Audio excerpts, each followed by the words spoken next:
성경 말씀 야고보서 4장 1절에서 3절입니다. 야고보서 4장 1절부터 3절 다 함께 한 목소리로 읽겠습니다. 너희 중에 싸움이 어디로부터 다툼이 어디로부터 나느냐? 너희 지체 중에서 싸우는 정욕으로부터 나는 것이 아니냐? 너희는 욕심을 내어도 얻지 못하여 살인하며 시기하여도 능히 취하지 못하므로 다투고 싸우는도다. 너희가 얻지 못함은 구하지 아니하기 때문이요 구하여도 받지 못함은 정욕으로 쓰려고 잘못 구하기 때문이라. 자, 여기서 사도 야고보는 교회 안에서 일어나고 있는 다툼과 분쟁에 대해서 언급하고 있는데, 이는 초대교회 당시 디아스포라 교회들 가운데 적지 않은 다툼과 분쟁이 벌어지고 있었다는 사실을 말해 줍니다. 이때는 예루살렘 교회가 세워진 지 불과 15년 정도밖에 되지 않았을 때였습니다. 역사상 가장 온전한 모습을 가졌다는 초대교회에서도 교회들마다 서로 분쟁하고 다투며 미워하고 있었던 겁니다. 야고보는 그 원인이 무엇인지에 대해서 제시하고 있는데, 그 원인이 정욕이었습니다. 여기서 정욕이란 헬라어 원어로 헤도네입니다. 헤도네는 단순한 욕망이나 자연적인 욕구가 아니라 다음과 같은 죄의 성향을 가진 쾌락적이고도 자기 중심적인 욕망을 의미합니다. 먼저 헤도네란 이 단어는 육체적 쾌락을 위한 자기 중심적 욕망, 그리고 하나님을 거스르는 자기 만족 추구, 또 탐욕, 쾌락주의, 자기 중심적인 욕구이며 관계와 공동체를 깨뜨리는 이기적인 욕망, 이 모든 것이 헤도네, 즉 정욕이란 단어로 설명할 수가 있습니다. 즉 자기 만족을 위해서라면 죄에도 불수하는 내면의 본성을 가리켜 성경은 정욕이라고 말씀합니다. 자, 이 정욕이란 말은 우리 성경에서 다른 말로도 번역돼요. 그 말이 바로 기쁨입니다. 놀랍죠? 정욕이란 말을 기쁨으로도 번역해요. 왜냐하면 기쁨에도 두 종류가 있기 때문에 그렇습니다. 첫째는 하늘로부터 오는 기쁨이 있고요. 둘째는 세상으로부터 오는 기쁨이 있습니다. 성도는 내 안에 임하신 성령님을 통해 하늘로부터 오는 기쁨을 날마다 맛보며 살아가는 존재입니다. 그래서 바울은 성리의 두 번째 열매를 기쁨이라고 말한 거예요. 그리스도 예수의 사람들은 늘 하늘에부터 오는 기쁨을 맛보는 거예요. 여러분, 성령께서 내 안에 임재하셨다면 내 안은 뭐라고요? 천국이라고요. 하나님 나라가 임했다고요. 하나님 나라, 천국, 어떤 곳이요? 기쁜 곳이요. 그러니까 하늘로부터 임하는 은혜와 그 기쁨을 충만히 받아 누리는 삶이 되는 거예요. 이것이 성령의 열매입니다. 하지만 오늘 본문에서 야고보가 말하고 있는 기쁨은요, 성령으로부터 오는 기쁨이 아니라 세상으로부터 오는 기쁨을 의미합니다. 이 기쁨을 야고보는 정욕적인 기쁨이요, 죄된 욕망이라고 정의하는 겁니다. 이와 똑같은 단어가, 이 헤도네란 단어가 누가복음에도 기록되어 있어요. 가시떨기에 떨어졌다는 것은 말씀을 들은 자이나 지내는 중 이생의 염려와 재물과 향락의 기운이 막혀 온전히 결실하지 못하는 자예요. 여기서 향락이 기쁨이에요. 똑같은 단어예요.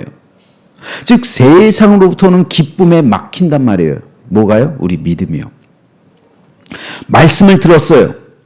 그런데 세상에 대한 염려, 세상에 대한 재물, 그리고 세상이 주는 기쁨, 세상이 주는 기쁨으로 우리 믿음이 막힌단 말이에요.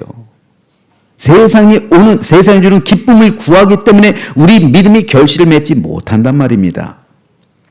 이것이 바로 정욕이에요. 철학 용어 가운데 헤도니즘이라는 단어가 있는데요, 쾌락주의라는 의미거든요. 바로 이 쾌락주의라는 말이 정욕이라는 오늘 이 말에서 나온 파생한 단어입니다. 그러므로 야고보는 교인들이 교회에서 다투고 싸우고 분쟁하는 그 원인이 정욕에 있다고 말하는 거예요. 즉 교회에서는 세상으로부터 오는 정욕적이고 쾌락적이며 죄된 욕망으로 충족되는 기쁨을 추구해서는 안 된다는 것을 말해주는 거예요. 교회에서 세상의 기쁨을 추구하기 때문에 분쟁이 생긴다는 거예요. 왜냐하면 세상 사람들은요, 저마다 자신의 쾌락적인 삶의 만족을 얻기 위해서 끊임없이 욕망을 키워갑니다. 탐욕스럽고요, 다투기 좋아하고요, 세상 것을 자랑해요. 남 위에 군림하고자 하는 욕망으로 서로를 비방하고 다투며 싸웁니다. 교회에서도요, 직분 중요하죠. 또 직위 중요합니다. 맡은 바 사명 중요해요. 근데 이게 세상이 주는 기쁨이 되면은 이것 때문에 싸우는 거예요. 그래서 화평이 아닌 분쟁으로 치닫게 됩니다. 그래서 세상은 전쟁과 갈등, 피 흘림과 분열, 증오와 미움으로 가득합니다. 하지만 교회는 그렇지 않잖아요. 교회는 천주의 그림자입니다. 그런데 왜 화평과 화목으로 가득해야 할, 그 기쁨으로 충만해야 할 하나님의 교회에서 세속적인 다툼과 분열과 싸움이 일어날까요? 그 이유는 하늘로부터 오는 기쁨을 잃어버리고 세상으로부터 오는 기쁨이 교인들의 마음을 채우고 있기 때문입니다. 세속으로부터 오는 기쁨의 중심에는 언제나 쾌락과 정욕이 있는 거예요. 문제는 성도들이 하나님께 나와 기도하기는 하는데 기도하면서 기도하는 내용이 세상으로부터 오는 기쁨을 구하는 데 있어요. 하늘의 기쁨이 아니라 세상이 주는 기쁨. 내 모든 것이 잘 되게 해주십시오. 세상에서 이것도 형통하게 해주시고 저것도 잘 되게 해주시고 모두 당첨되게 해주시고 이것도 잘 되게 해주시고 다 세상에서 주는 기쁨이에요. 물론 성도가 세상을 떠나서 살 수는 없어요. 하지만 우리가 구해야 될 기쁨은 천국의 기쁨이지 세상이 주는 기쁨이 아니란 말입니다. 세상이 주는 기쁨은 누가 줘요? 음료가 주는 거예요. 음료가 번쩍이는 금잔을 들고 화려한 옷을 입고 아주 사치스럽게 꾸미고서 그 금잔을 내밀면서 자, 이거 마셔봐. 이 기쁨에 나와 함께 이 기쁨에 참여해보자. 나와 함께 잔치를 벌여보자. 이 기쁨에 초대를 하는 거잖아요. 세속적인 기쁨이요. 하늘의 기쁨이 아니에요. 그런데 그 기쁨에 취하면 어떻게 됩니까? 믿음이 기운이 막히는 거예요. 그래서 온전히 결실을 못하는 겁니다. 그래서 야고보는 이런 기도하지 말라는 거예요. 세상으로부터 온 기쁨을 구하지 말라는 겁니다. 그래서 너희가 얻지 못함은 구하지 아니하기 때문에 야고보는 두 가지를 중요한 걸 말해요. 왜 그리스도인이 그렇게 파리한 쇠약한 믿음의 삶을 살아가는가? 첫째, 구하지 않기 때문이다. 기도하지 않기 때문에 그렇다는 거예요.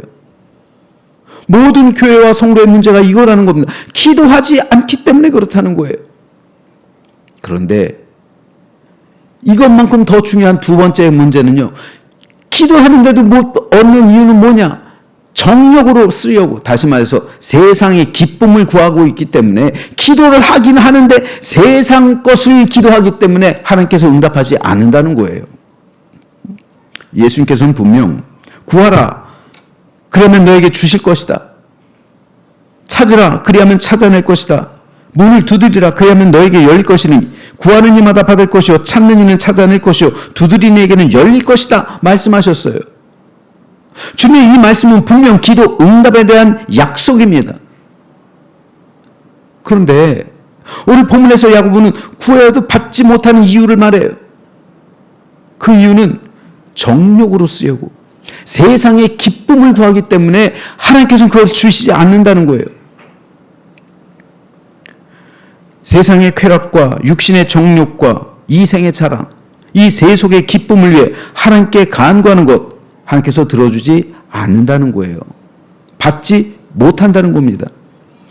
여러분, 세상에 어떤 부모가 자녀가 마약한다고 돈 달라고 그러면 그 세상의 기쁨을 위해서 돈 주겠습니까? 카지노 간다고 돈 달라고 그러면 세상적인 기쁨과 유흥을 위해서 그럼 주겠습니까? 그럴 수 없는 거죠. 그거 주면 그 자녀는 죽는 거예요. 안 되는 겁니다. 마찬가지예요.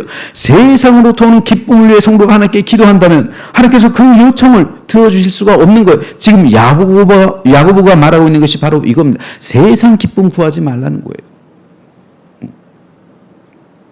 하늘의 기쁨을 구하라는 거예요. 얼마든지 하나님께서 주신다는 겁니다. 하나님께서 뭘 안 주시겠어요?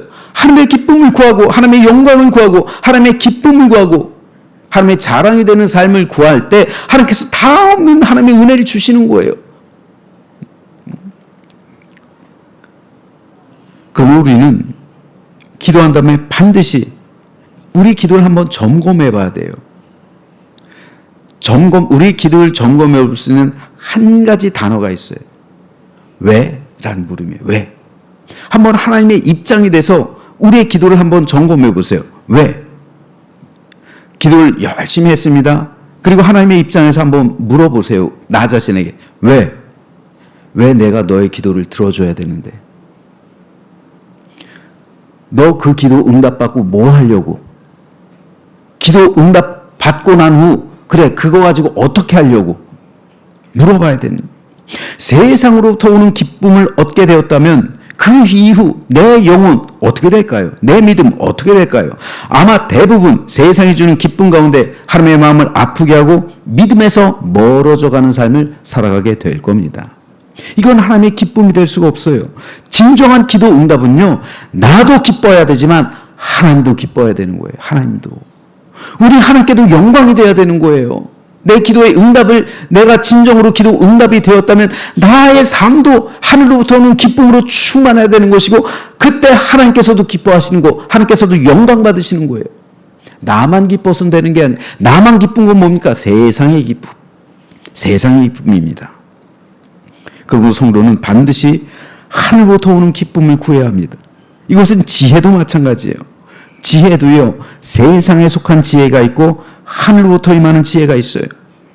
성도들은 마땅히 하늘로부터 임하는 지혜를 구해야 합니다. 세상 지혜는 땅의 것이요, 정욕의 것이요, 귀신의 것이기 때문에 시기와 다툼과 혼란과 모든 악한 일이 있다고 야고보는 말하고 있어요. 하지만 오직 위로부터 난 지혜는 첫째 성결하고, 다음으로 화평하고, 관용하고, 양순하며 긍휼과 선한 열매가 가득하고 편견과 거짓이 없나니 화평하게 하는 자들은 화평으로 심어 의의 열매를 거두느니라. 야고보는 말합니다.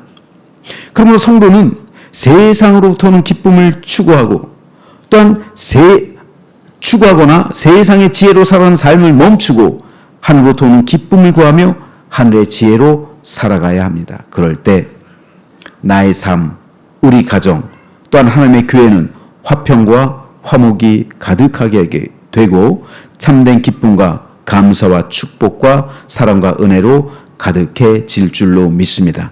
그러므로 우리 모두 이 시간 기도하면서 하늘의 기쁨을 구하는 시간, 하늘로부터 오는 지혜를 간구하는 시간이 되시길 소망합니다. 그래서 은혜와 사랑이 풍성하신 하나님께서 우리 모든 기도에 응답하셔서 가장 선하고 좋은 길로 인도해 주시며 하늘의 평화와 안식으로 우리를 위로해 주시고 하늘 지혜로서 우리가 갈 바를 알려주시고, 또한 우리의 모든 기도에 응답하심으로 능력과 권세와 그리고 하나님 안에서의 놀라신 축복이 가득한 복된 시간 되시길 주님의 이름으로 축원합니다.